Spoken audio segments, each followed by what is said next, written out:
ഇത് മാസ് മോട്ടോഴ്സിന്നാണ് നമ്മുടെ Honda active വണ്ടിയുടെ സ്റ്റാർട്ടിങ് കംപ്ലൈൻറ്റുമായി ബന്ധപ്പെട്ട വർക്കിന് നമ്മൾ കയറ്റിയതാണ്. സ്റ്റാർട്ടിങ് കംപ്ലൈൻറ്റ് പിന്നെ വണ്ടി ഓടിക്കുന്ന സമയത്ത് ഒരു ജെർക്കിങ്ങും ഫീൽ ചെയ്യുന്നുണ്ടായിരുന്നു കേട്ടോ. സ്റ്റാർട്ടിങ് കംപ്ലൈൻറ്റിൻ്റെ മെയിൻ റീസൺ എന്ന് പറഞ്ഞാൽ ഞാൻ കഴിഞ്ഞ പ്രാവശ്യമൊക്കെ വന്നപ്പോഴും കാർബറേറ്റർ ക്ലീൻ ചെയ്തൊക്കെ ഇട്ടായിരുന്നു. കാർബറേറ്ററൊക്കെ നല്ല ഫ്രഷ് ആയിട്ട് തന്നെ എപ്പോഴും ഇരിക്കാൻ. പക്ഷേ അതിൻ്റെ കംപ്ലയിൻറ്റ് എന്ന് പറഞ്ഞാൽ കാർബറേറ്ററിൻ്റെ തന്നെയാണ് പ്രശ്നം കേട്ടോ. കാർബറേറ്റർ കംപ്ലയിൻ്റ് ആണ്. കാർബറേറ്റർ നമുക്ക് വേറൊരു കാർബറേറ്റർ വയ്ക്കുമ്പോൾ വണ്ടി പക്കയായിട്ട് സ്റ്റാർട്ടിങ്ങും കാര്യങ്ങളൊക്കെ ഓക്കെയാണ്. പിന്നെ ഈ ഇരിക്കണ ഒരു ഐറ്റം ഉണ്ടല്ലോ, പെട്രോൾ പൈപ്പല്ല, പെട്രോളിൻ്റെ ടാപ്പ്. ആ ടാപ്പിൽ നിന്നും ചില സമയങ്ങളിൽ പെട്രോൾ സപ്ലൈ കറക്റ്റായിട്ട് വരുന്നില്ല. ഇതിപ്പോൾ മെയിനായിട്ട് ഈ പെട്രോളിൻ്റെ പ്രോബ്ലം കൊണ്ടാണ് ഈ കാർബറേറ്ററും ഈ ടാപ്പൊക്കെ കംപ്ലയിൻ്റ് തന്നെ. ഇതും അലുമിനിയമാണ്. ആ ഇരിക്കുന്ന പെട്രോളിൻ്റെ ടാപ്പ് വന്നതും അലുമിനിയമാണ്.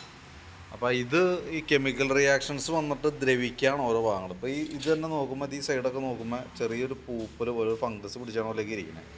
ഇത് കാർബറേറ്റർ അസംബ്ലി ശരിക്കും പറഞ്ഞാൽ 2700 വിലയുണ്ട് ഈ സാധനത്തിന്. അപ്പോൾ തൽക്കാലം നമ്മൾ ഒന്നും കൂടി നമുക്കൊന്ന് ട്രൈ ചെയ്ത് നോക്കാം. ഈ ഫ്ലോട്ട് വാൽവൊക്കെ മാറ്റിയിട്ടൊന്ന് സെറ്റ് ചെയ്ത് നോക്കാം. പക്ഷേ ഈ പെട്രോളിൻ്റെ ടാപ്പും പൈപ്പും എന്തെങ്കിലും മാറണം. അപ്പോഴാണ് ആ സെക്ഷൻ കറക്റ്റായിട്ട് നമുക്ക് വിശ്വസിക്കാൻ പറ്റുള്ളൂ. ഇതിൻ്റെ പ്രോബ്ലം വന്നതെന്ന് വെച്ചാൽ പെട്രോൾ ഓവർഫ്ലോ കംപ്ലയിൻറ്റ് വരും മെയിനായിട്ട്. പിന്നെ മിസ്സിങ്ങിൻ്റെ കേസ് നമ്മളിപ്പോൾ ഒന്നും കൂടി നമ്മളൊന്ന് ക്ലീൻ ചെയ്തിട്ട് നോക്കാം. പറ്റില്ലെങ്കിൽ മാറ്റി കളയാനേ പറ്റുള്ളൂ കേട്ടോ. അതങ്ങനെയാണ് അതിൻ്റെ സമയം. ഒട്ടുമിക്ക വണ്ടിയുടെയും കംപ്ലൈൻറ്റാണ്. ഞാനിപ്പോൾ എൻ്റെ വീഡിയോൻ്റെ ഡിസ്ക്രിപ്ഷനിൽ അതിൻ്റെ ഡീറ്റെയിൽസ് ഇടാം. ഒന്ന് കയറി നോക്കി കഴിഞ്ഞാൽ അറിയാം എന്താണ് അതിൻ്റെ യഥാർത്ഥത്തിലുള്ള വിഷയം എന്നുള്ളത്. പിന്നെ ബാറ്ററി കംപ്ലയിൻ്റ് ഉണ്ട്, ബാറ്ററി സെൽഫിൻ്റെ പ്രശ്നമുണ്ട്. ബാറ്ററി നമുക്ക് മാറ്റി വെക്കണം എന്തെങ്കിലും. പിന്നെ ജർക്കിങ് കാണിക്കുന്നതിൻ്റെ വേറെ റീസണ് ഞാൻ വീണ്ടും ഒക്കെ ക്ലച്ചിൻ്റെ നമ്മൾ സർവീസിനൊക്കെ വന്നപ്പോൾ ക്ലച്ചൊക്കെ അഴിച്ചിട്ടാണ്. ഇവിടെ അത്യാവശ്യം പ്ലേ ഉണ്ട്, ഈ സൈഡ് പ്ലേ ഉണ്ട്. അപ്പോൾ അന്ന് നമ്മൾ അഡ്ജസ്റ്റ് ചെയ്ത് കയറ്റിയതാണ്. പക്ഷേ അത് മാറ്റി ഈ വീലും ഈ ബോസ് ഡ്രൈവ് എന്ന് പറഞ്ഞ ഈ ഒരു ഐറ്റം മാറ്റിയിട്ടാലാണ് ആ ജർക്കിങ് മാറുള്ളൂ കേട്ടോ.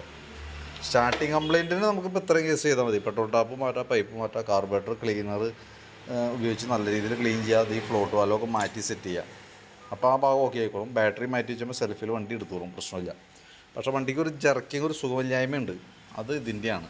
നമ്മളിപ്പോൾ സർവീസിൽ നിന്നപ്പോൾ ഓടണത്തോടെ ഓടട്ടെ എന്നുള്ള മൈൻഡിൽ നമ്മൾ സെറ്റ് ചെയ്യണേ. പക്ഷേ ഇതിപ്പോൾ മാറ്റിയിട്ടാലാണ് ആ വണ്ടി സ്മൂത്താവുള്ളൂ. അപ്പോൾ ഇത്രയാണ് മെയിനായിട്ടുള്ള കേസ്. ക്ലീൻ ചെയ്തിട്ട് കാർബറേറ്റർ റെഡിയായി കിട്ടിയില്ലെങ്കിൽ കാർബറേറ്റർ മാറ്റേണ്ടി വരും. മാക്സിമം ഞാൻ ട്രൈ ചെയ്ത് നോക്കാം കേട്ടോ. അപ്പോൾ എന്തായാലും ഞാൻ അതിൻ്റെ ഡീറ്റെയിൽസ് വാട്സാപ്പിൽ ഇടാം. എന്തായാലും ഏകദേശം എസ്റ്റിമേറ്റഡ് ഡീറ്റെയിൽസൊക്കെ പാർട്സിൻ്റെ എമൗണ്ട് വേണമല്ലോ. കാർബറേറ്റർ ക്ലീനർ വരും, petrol tap, pipe, vacuum pipe, ബോസ് ഡ്രൈവും ഈ സാധനവും, ബാറ്ററി. ഇത്രയാണ് നമുക്ക് ചെയ്യേണ്ടത് കേട്ടോ. അതിന് ശേഷം ഞാൻ 2 ദിവസം ഉപയോഗിച്ചിട്ട് തരാം. എന്നാലാണ് നമുക്കത് 100% ഓക്കെ ആണ് എന്ന് ദിവസം പറയാൻ പറ്റുള്ളൂ. ഓക്കെ, ഇനി വല്ല പെട്രോൾ ഓവർഫ്ലോൻ്റെ കംപ്ലയിൻ്റ് എന്തെങ്കിലും കാണിച്ച് കഴിഞ്ഞാൽ പിന്നെ കാർബറേറ്റർ മാറ്റി വയ്ക്കാനേ പറ്റുള്ളൂ. അപ്പോൾ അതൊന്ന് ചെക്ക് ചെയ്ത് കൺഫേം ചെയ്തിട്ട് തരാം. ഓക്കെ.